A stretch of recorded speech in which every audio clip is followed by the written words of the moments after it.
Hey guys, Thomas from Team Soccer, also here. Come at guys with another 5 cards I have in your trade binder for April. I know you guys love this series, so I'm doing it nice and early for you guys, especially because if we get 120 likes on this video, I will do a part 2. And usually I like to have a little more time to work with, so at least 2 weeks. So if you guys love this series, you know what to do. If you guys aren't familiar with this series, long story short, I tell you 5 cards to have in your trade binder, 5 cards to trade for, pick up in any sort of way. And I'm going to tell you why they're going to soar up in value. If you guys have been following the series for a while, you know my track record is pretty good. So hopefully you guys enjoy this video. Subscribe if you're not already. Thank you to my YouTube channel members. And check out the sponsors. Buy anything on TCG Pearly like cards I'm mentioning today. Use my link down in the description below. Check out Whatnot, $15 on your next purchase if you register with my link.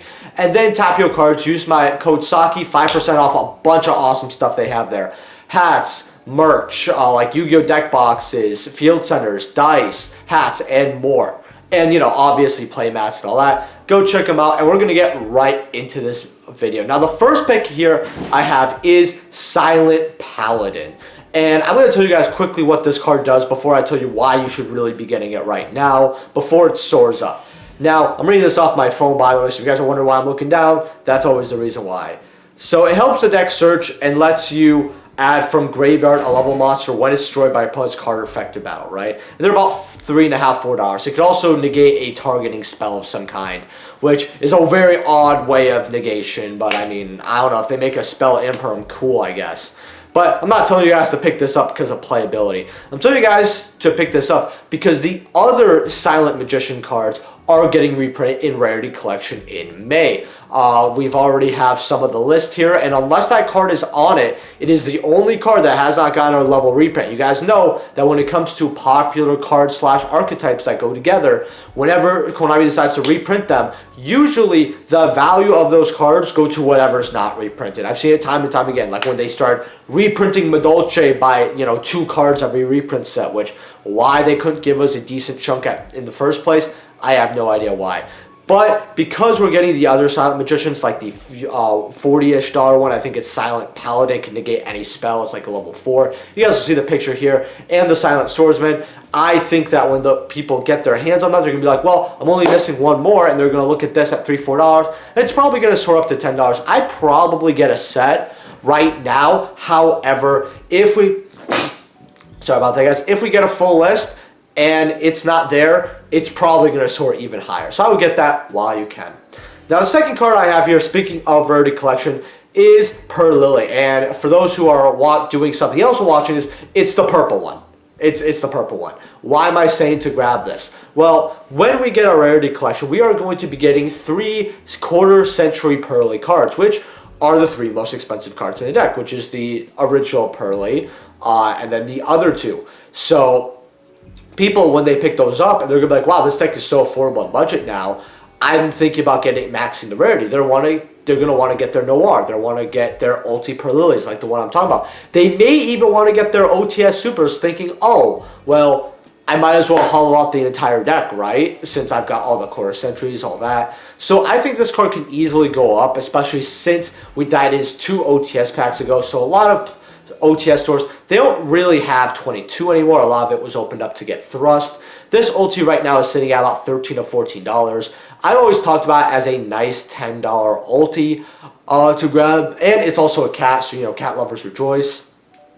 So I would get those while you can, because I think that when we get Rarity Collection 2, a lot of people are going to be wanting to complete. I can see this ulti going up to 30, 40s easily. Now, the third card I have for your 5 cards out of your trade binder is a card for hat format, and that is Artifact Moral Tech. And I'm talking about the super rares from Primal Origin. Now, if you guys know anything about hat, Artifact Moral Tech puts that ass hat in hat decks. What this card basically does is if it is specialed without targeting, you pop a card on the field. And it's a very easy way to special this. Either your opponent pops it, or you can Artifact Sanctum it. It's pretty easy to get out, and it is the best Artifact card in hat format. Now, I know a lot of people always think about Scythe because it locks your opponent out, and a lot of people are like, oh, well, obviously I'm going to play Scythe in that deck and it's going to be the best deck. But for those who are unfamiliar with it, Artifact Mortal was a 2100 beater that you were able to rank up with the other artifacts for Pleiades after your pop. So it actually helped clear boards since Hat doesn't have that many strong monsters, but at the same time this 2100 is able to beat over any normal summon your opponent had. And even in some cases beat over some of the stuff they've used resources for, like Abyss Dweller, unless it had a water attached to it. So this card right now does go for about $2, but the first editions go from $4 all the way up to $10 here. And as Hat format gets more popular, people are going to want the high rarity and the original print. And as of right now recording, that both the original print and highest rarity are the exact same, which is the Super Primal Origin. So unless we get some type of Ultra or a Secret somewhere down the line, which this card will look gorgeous in Secret, this is what people are going to gun for the most. And a lot of people aren't looking at artifact cards. We all already have common reprints. I will say, if you want to grab the Mega Pack ones as well, they're pretty cheap. It's not bad. I would grab a couple of copies of this while you can. Now, the fourth card I have here is actually a Lost Art, and this is Dark Ruler No More. Now, this Lost Art was heavily wanted when it came out, but it was very short-lived because this was actually right before the Rarity Collection, where Dark Ruler No More was getting reprinted in all 7 rarities, including many that would be considered higher rarity for a lot cheaper. So this Lost Art kind of fell to the wayside quite quickly. I'll always tell Konami that they literally chose the worst time to print this card. If Dark Ruler No More replaced any of the awful picks of Lost Arts we've had in the last 2 years, we would have had a banger. But unfortunate, right? Now, why I'm telling you guys to pick this card up, though, however, is that Dark Ruler No More, same with Forbidden Droplets, a similar card, is not that popular right now in the Fire format that we're in. However, when we do get into a bigger format where Droplet and Dark Ruler are good, people are going to be wanting these cards. Now, anyone could get their Ultras, their Supers, and their Secrets, and maybe they'll go up to $1 or $2, right?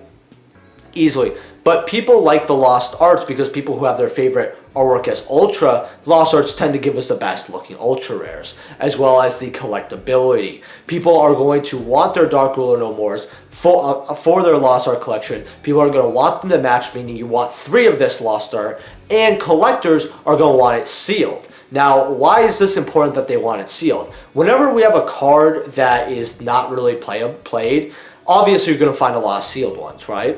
Very simple. However, with cards like when our first Lost Art, like Monster Reborn, a lot of people unwrap theirs right away. They didn't know how to keep it sealed. They didn't know, collectors want them sealed. And especially, and this is me, because I opened up my Monster Reborn, I wanted to play with my Monster Reborn. It looked sick. I really wanted it, and I wanted to play it. And any Lost Art I feel like playing, I always unsleeve one, or unwrap one, I should say. Always do it. Meaning that there's not that many sealed ones on the market. Now, at $1, this card is also pretty safe as a card to pick up because it's so cheap it can't really go further down. Even if this card doesn't reach a height that people want, if these go up to maybe $4 or $5, you spend about $1, $1.50 on them, that's pretty good for a penny stock. That's how we roll here. So get your Dark Ruler Lost Arts while you can. And then the last card I have here is actually a CR from Maze of Millennia, and that is Eye of Illusion CR. Now, I'm going to read you guys what this card does, but first, it's about $11 to $12. Now, it's a quick play, and if you when you control an illusion or a spellcaster, you activate one of these effects.